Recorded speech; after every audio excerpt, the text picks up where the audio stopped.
Атырау облысында тасқын талқындаған тас жолдарды қалпына келтіру жұмыстары басталды. Кейбір трассаларды, ауылдарды судан аман алып қалу үшін әдейі бұзған еді. Аймақ бойынша 27 шақырымға жуық жол мен 5 көпір жарамсыз болып қалған. Шығын көлемі 8 миллиард теңгеден асады дейді мамандар. Бірақ өңірдегі жайылған су толық қайтпай, құрылыс жұмыстарын барлық жерде бастауға мүмкіндік жоқ екен.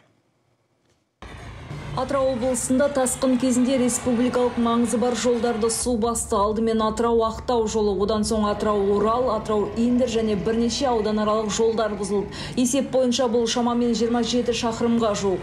Өңірде тасқын қаупі сейіліп, енді осыны қалыпқа келтіру жұмыстары басталды. Кейбір тас жолдар ауылдарды аман алып қалу мақсатында әдейі бұзылған еді.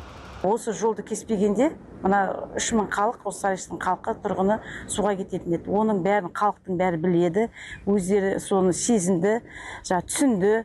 Осы жолдың бірер күнде қосылатынына біз өзіміз куәміз, мына жерде көріп отырмыз.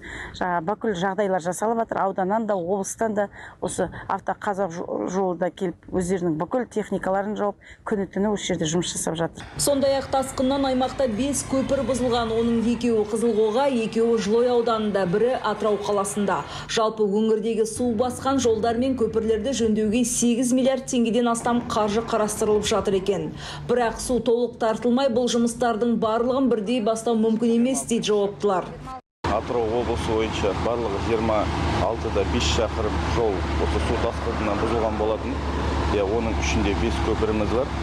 Жалпы қазіргі таңда Жылой ауданы бойынша Қызылқоға ауданы және Индер ауданы, Махамбет ауданы бойынша жұмыстары жайлы бір қалыпты жасалып басталып жатыр. Атырау аумағында тасқын су 45 шақырымға жайылған. Қауіп сейілгенмен судың деңгейі енді ғана түсе бастады. Сондықтан бүлінген жолдар мен көпірлерді қалыпқа келтіруге 2-3 ай уақыт кетеді дейді әкімдіктегілер. Жанат Молдашева, Манас Шарипов, КТК, Атыраудан.